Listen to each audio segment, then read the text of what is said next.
Right now, millions of people are walking through London. They rush to work, cross bridges over the Thames, and disappear into underground trains beneath the city. But almost nobody realizes that beneath those streets lies over 2,000 years of buried history. Roman temples, Viking destruction, medieval prisons, plague pits, entire neighborhoods erased by fire, buildings shattered by bombs. This city has been attacked, burned, abandoned, and rebuilt more times than almost any place on Earth. Yet somehow, it never disappeared. Every disaster only shaped it into something stronger. In the next few minutes, we're traveling through the entire history of London, from a muddy Roman settlement called Londinium to one of the most powerful cities in the modern world. The story of London begins almost 2,000 years ago. In the year 43 AD, the powerful armies of the Roman Empire invaded Britain under the command of Claudius. The Romans were experts at building cities, roads, and trade networks. As they pushed deeper into Britain, they looked for a strategic location where merchants, soldiers, and travelers could move easily across the region. They found it along the banks of the River Thames. There, they built a small settlement and named it Londinium. At first, it was nothing more than a wooden trading post, a few streets, some warehouses, a bridge crossing the river. But its location made it incredibly valuable. Traders from across the Roman world began passing through, bringing goods, coins, and culture. Within a few years, Londinium was growing fast. But the city's first great disaster came sooner than anyone expected. Around 60 AD, a powerful rebellion erupted against Roman rule, led by a warrior queen named Boudica. Her army marched across Roman Britain, destroying several Roman settlements along the way. When they reached Londinium, the Roman governor made a difficult decision. He knew the city could not be defended, so the Romans abandoned it. Thousands of residents fled as Boudica's forces arrived. The rebels burned Londinium to the ground. The city was reduced to ashes. For a moment, it looked like London's story might end before it had even truly begun. But the Romans returned. They rebuilt the city from the ruins, this time bigger and stronger than before. Stone buildings replaced wooden structures. Roads were expanded. Markets appeared. Public bathhouses and temples were constructed. By the 2nd century, Londinium had grown into one of the most important cities in Roman Britain. Tens of thousands of people lived there. Merchants traded goods from across the empire. Soldiers guarded the city walls. Ships moved constantly along the Thames. For centuries, Londinium thrived as a center of commerce and power. But nothing lasts forever. By the early 5th century, the Roman Empire was weakening. Roman soldiers were called back to defend the empire closer to home. Without its Roman rulers, Londinium slowly declined. The grand buildings began to crumble. Trade slowed. People started leaving. Eventually, the once busy city was almost completely abandoned. For a time, the streets of Londinium fell silent, and the future of London became uncertain. After the Romans left Britain in the early 5th century, the once busy city of Londinium slowly faded into ruin. The stone buildings cracked and collapsed. The markets disappeared. The streets that had once been filled with traders and soldiers became quiet and empty. For years, the abandoned Roman city stood as a reminder of a powerful empire that had vanished. But people did not leave the area forever. New groups began arriving in Britain, Germanic tribes known today as the Anglo-Saxons. Instead of rebuilding inside the old Roman walls, these settlers created a new community a short distance away along the river. They called this settlement Londonvik. Unlike the Roman city before it, Londonvik was not designed as a military center. It was a busy trading town. Merchants arrived from across northern Europe. Ships brought goods from distant lands. Craftsmen built homes workshops, and markets near the water. Slowly, life returned to the area around modern-day London. By the 7th century, Londonvik had grown into one of the most important trading ports in Anglo-Saxon England. But prosperity often attracts danger. In the late 8th century, a new and terrifying threat began appearing along the coasts of Britain. Warriors arrived from the north in long wooden ships. They were fast, skilled fighters, and they had a reputation for attacking wealthy settlements. These raiders were the Vikings, and before long, their attention turned toward the growing town near the Thames. London was about to face a new wave of destruction. By the late 8th century, fear began spreading across the coasts of Britain. Longships appeared on the horizon, their sails cut through the mist of the North Sea. Inside those ships were fierce Norse warriors known as the Vikings. They moved quickly, striking towns and monasteries before disappearing back into the sea with treasure, food, and captives. Wealthy trading settlements were especially attractive targets, and the growing port of Lundinvik, near modern-day London, soon found itself in danger. Viking raids became more frequent. Ships sailed up the River Thames, bringing warriors directly to the settlement's shoreline. Homes were burned, markets were looted, trade routes became unsafe. Eventually, the Viking threat grew so serious that Anglo-Saxon rulers realized something had to change. Around the late 9th century, a powerful king emerged in southern England, Alfred the Great. Alfred fought multiple battles against Viking armies and slowly pushed them back. But he also understood that defense required more than just fighting. It required stronger cities. Instead of leaving the population exposed in Lundinvik, Alfred ordered people to move back inside the old Roman walls of Londinium, which had stood abandoned for centuries. The ancient stone defenses were repaired and strengthened. The city inside those walls was reorganized and rebuilt. This fortified settlement became known as Lundenburg. For the first time in hundreds of years, the old Roman city came back to life. Markets reopened, homes were built, trade returned to the Thames. London was becoming important once again, and its growing strength would soon place it at the center of England's political power. By the 11th century, London had become one of the most important cities in England. Merchants filled its markets, ships crowded the River Thames, and its growing wealth made it the political and economic heart of the kingdom. But in 1066, everything changed. A powerful duke from northern France crossed the English Channel with an army. His name was William the Conqueror. After defeating the English king Harold Godwinson at the famous Battle of Hastings, William began taking control of England. London was the prize he needed most. The city's leaders understood its importance. After negotiations, they eventually accepted William as king. On Christmas Day in 1066, William was crowned at Westminster Abbey, marking the beginning of Norman rule in England. But William did not fully trust the city. London was wealthy, powerful, and capable of rebellion, so he ordered the construction of massive stone fortresses designed to control it. The most famous of these would become one of the most iconic landmarks in Britain, the Tower of London.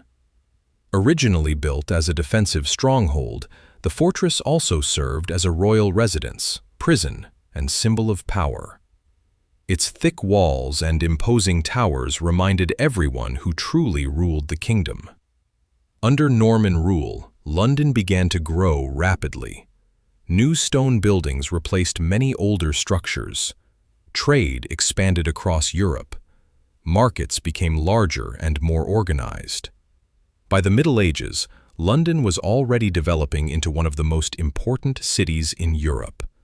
But as the population increased, another danger began to grow quietly in the crowded streets. Within a few centuries, a deadly disease would arrive that would change the city forever. By the mid-1300s, London had become one of the largest and busiest cities in England. Its narrow streets were crowded with merchants, laborers, sailors, and craftsmen.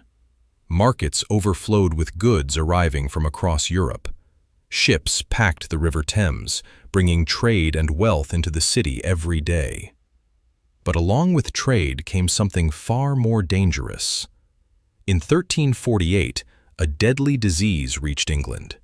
It was known as the Black Death.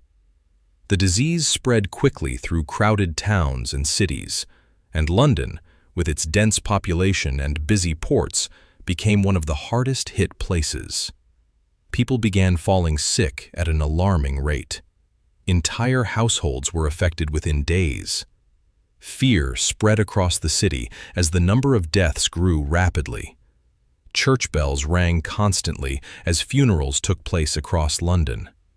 Mass burial sites were created to deal with the overwhelming number of victims. Streets that had once been full of life suddenly became quiet. Businesses closed. Trade slowed. Families fled the city hoping to escape the disease. Historians estimate that a huge portion of London's population died during the outbreak. For many people at the time, it felt like the end of the world. But just as it had after fires, invasions, and wars, London slowly recovered. Survivors rebuilt businesses. New workers moved into the city. Markets reopened. Life gradually returned to the streets. And within the next few centuries, London would grow even larger than before. But another disaster was waiting. This time, it would not come from disease or invasion. It would begin with a small spark in a bakery and turn into one of the most famous fires in history. By the 1600s, London had grown into a crowded and chaotic city. Most buildings were made of wood. Houses stood tightly packed together. Narrow streets twisted through neighborhoods filled with shops, homes, and warehouses. It was a city full of life, but also extremely vulnerable to fire. In the early hours of September 2nd, 1666, a small fire broke out in a bakery on Pudding Lane. At first, it didn't seem like a major threat, but strong winds quickly carried the flames from one wooden building to another. Within hours, the fire began spreading rapidly through the city. Soon, the disaster became known as the Great Fire of London. For 4 terrifying days, flames swept across the capital. Homes collapsed, churches burned, entire streets disappeared in smoke and ash. People fled toward the River Thames, carrying whatever belongings they could save. Some tried to stop the fire by tearing down buildings to create fire breaks, but the flames moved faster than anyone expected. By the time the fire was finally brought under control, much of the old medieval city had been destroyed. More than 13,000 houses were gone. Dozens of churches had burned. Large parts of London were reduced to ruins. For thousands of residents, everything they owned had vanished overnight. But once again, London refused to disappear. Instead, the destruction created an opportunity to rebuild the city in a new way. Architects and planners began designing wider streets and stronger buildings made from brick and stone instead of wood.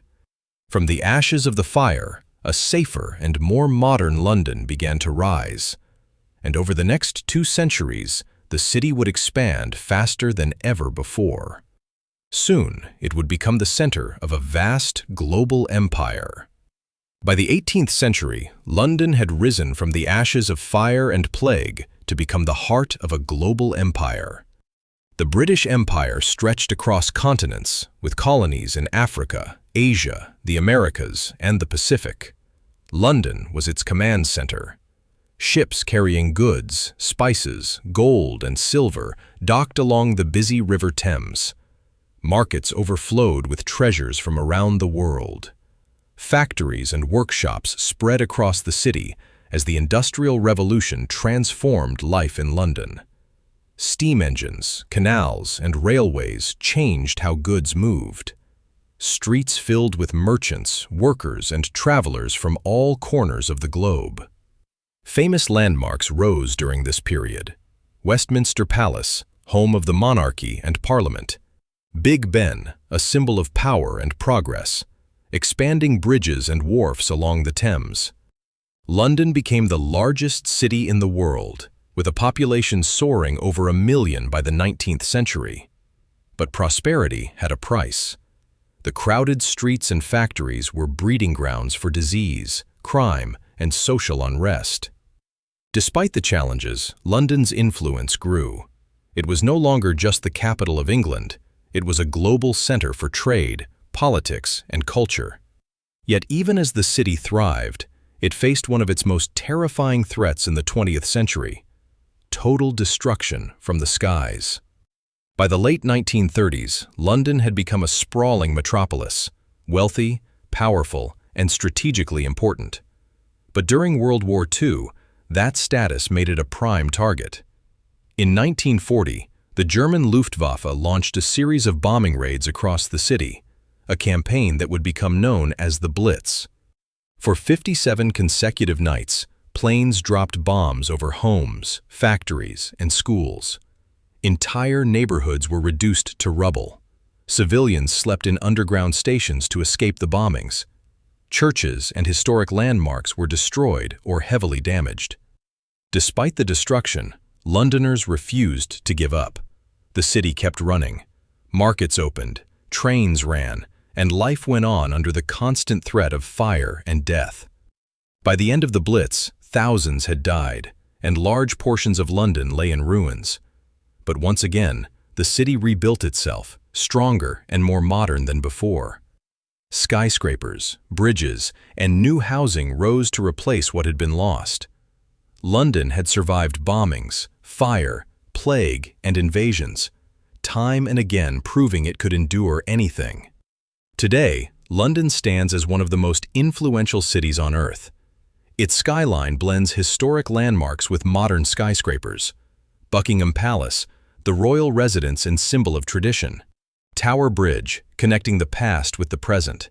Bustling financial districts, world-famous museums, theaters, and markets. London is a global center of culture, politics, finance, and innovation. Millions of residents and tourists flow through the city every day, continuing the story that began with Roman soldiers landing on the Thames nearly 2,000 years ago. Beneath the streets, the echoes of the past remain: Roman ruins, medieval walls, fire-scarred neighborhoods, and wartime bomb sites, reminders that London's history is built on resilience and reinvention. From a small Roman settlement to a medieval powerhouse, from plague and fire to empire and war, London's story is one of endless survival and reinvention. And this is why, after 2 millennia, London continues to stand as one of the greatest cities the world has ever seen. London has survived Romans, Vikings, plagues, fire, and bombs, and yet it still stands today, stronger than ever. Now we want to hear from you.